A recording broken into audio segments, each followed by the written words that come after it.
Lectura del Santo Evangelio según San Marcos, capítulo 3, versículos del 20 al 21. En aquel tiempo, Jesús llegó a casa con sus discípulos, y de nuevo se juntó tanta gente que no lo dejaban ni comer. Al enterarse su familia, vinieron a llevárselo, porque se decía que estaba fuera de sí. Palabra del Señor. Gloria a ti, Señor Jesús. Dos palabras claves en el Evangelio de hoy que guiarán nuestra reflexión: casa y familia. Cada día es una oportunidad nueva para descubrir y redescubrir a Jesús en todo, pero en este momento, muy especialmente en su palabra. Bueno, ¿qué nos quiere decir el Señor hoy? Abramos la mente y el corazón y nunca subestimemos nada, porque Dios no desperdicia nada y todo lo usa para mostrar su gloria. Vamos entonces a ahondar en las tres enseñanzas de hoy a partir de su palabra. Primero, Jesús llega a casa. Segundo, los gajes del discipulado. Tercero, porque nadie es profeta en su tierra. Primero, Jesús llega a casa. En el Evangelio de ayer, Jesús subió al monte y eligió a sus discípulos. Después, hoy diría que entró a una casa. Vamos en este momento a reflexionar esta parte. ¿Qué significa que Jesús entre a tu casa? A mi casa, a nuestra casa. Jesús vive en cada uno de nosotros, vive en nuestras familias, pero ¿realmente le reconocemos? ¿Qué hacemos cuando sabemos que vamos a recibir una visita especial? Pues muy probablemente limpiamos la casa, nos organizamos, nosotros también nos arreglamos y posiblemente preparamos una comida especial para recibir a nuestros invitados. ¿Cómo nos preparamos para recibir a Jesús en nuestra casa? Hoy invitemos a Jesús a nuestra casa y que se quede para que nos enseñe el verdadero amor, para que nos transforme el amor lleno de expectativas hacia nuestra pareja, para que cambie el amor condicional hacia nuestros hijos, para que nos permita vernos a nosotros mismos como Él nos ve, para que nos dé la libertad de la esclavitud a la que las cosas del mundo nos tienen sometidos. Jesús entró a mi casa, pensaba Adriana.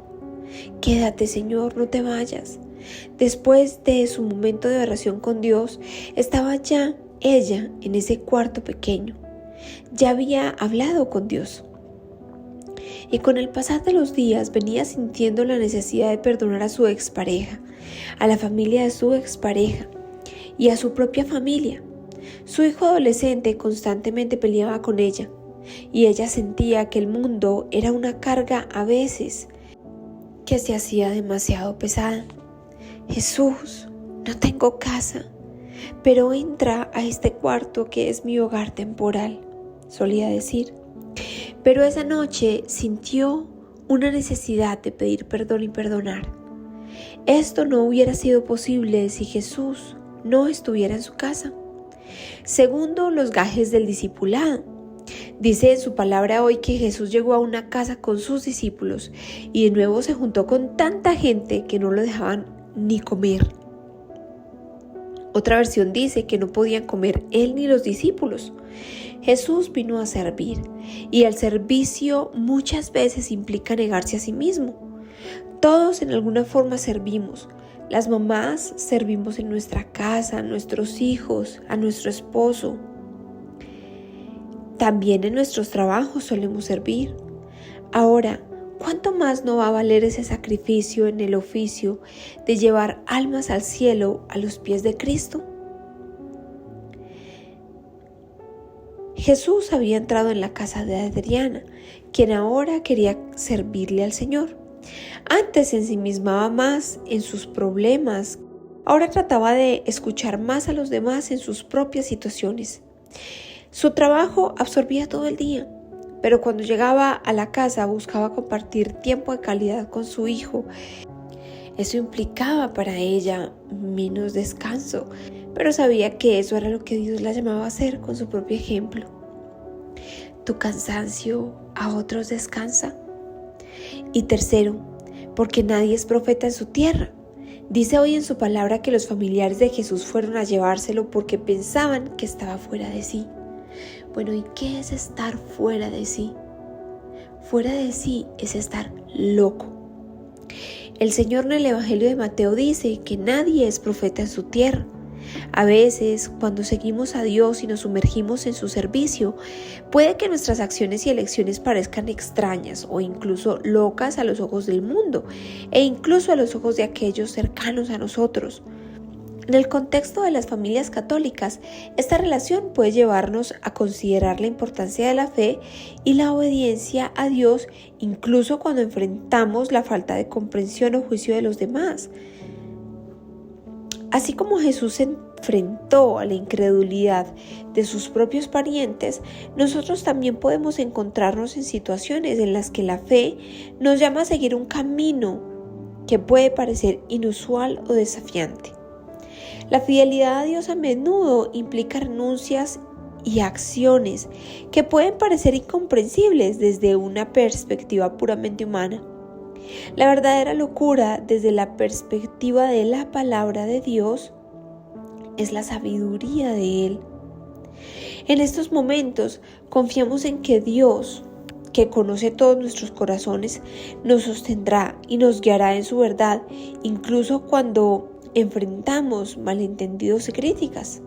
Y esa felicidad implica ser testimonio con nuestro propio ejemplo. Adriana concertó una cita con su ex esposo, con quien se peleaba bastante. Una semana antes oró por esa reunión. Sabía que cargaba mucha rabia hacia él, pero quería darle el regalo a su hijo del perdón con el papá de su hijo. Cuando llegó el momento, él entró a la defensiva. Ella sabía que eso pasaría, así que estuvo callada cuando él lanzaba sátiras y comentarios con segunda intención. Después de un rato de escucharlos hablar, ellos hicieron silencio un momento y Adriana habló. Pidió perdón a su ex esposo por todo e incluso a su hijo. Su expareja no le creyó y se fue, pero su hijo vio que algo cambiaba en su madre. A partir de ese momento jamás le volvió a hablar mal de su padre a su hijo. Aunque su ex en ese momento no le creyó, con su misma actitud, con el paso de los días, Adriana fue mostrando a su familia y a sus hermanos cómo ella había ido cambiando, cómo el Señor la había ido moldeando. Quienes al principio no creían en ella ni en sus capacidades, ni en su cambio, se fueron dando cuenta de que Adriana estaba llevando un camino diferente. Permite que Jesús entre a tu casa y que te permita ver la belleza de ver cómo tu cansancio a otros descansa, siguiendo su ejemplo. Y que, aunque sea difícil ser profeta en tu tierra, aunque sea difícil que tu familia vea el testimonio de cambio y cambien ellos también, que te dé la gracia de la perseverancia y la constancia. Oración.